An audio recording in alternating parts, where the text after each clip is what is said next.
نن موبایل دی زمون د ماشومانو زمون په کور کې د زنانو دغه ژوند دی موبایل تباہ او برباد کړله. مخکې پخوا به مشرانو هغې به دا قرآن زده کوله، پخوا به کورونو کې ماسخوتن ذکر مجلس لګېدو، او نن تاسو وګورئ دغه معاشره کې د موبایل له وجې نه څومره فسادات خورېږي.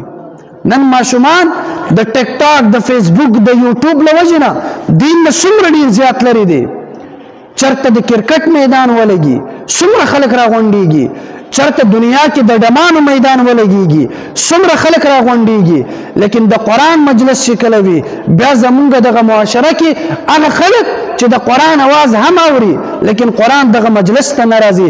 بنیادي وجه دا ده چې زمونږ تربیت د قرآن مطابق نه ده شوې. رسول الله صلی الله علیه وسلم فرمایي من تشبه بقوم فهو منه.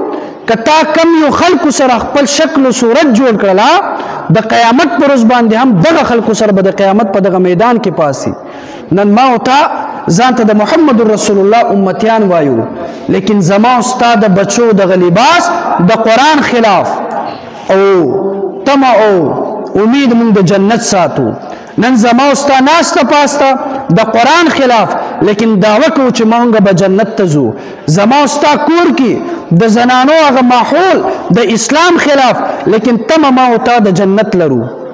او د جنت دپاره الله رب العالمین کتاب قرآن مجید لېږلی ده چې دغه قرآن مونږ زده کړو او په دې باندې عمل وکړو، دا کامیابي ده.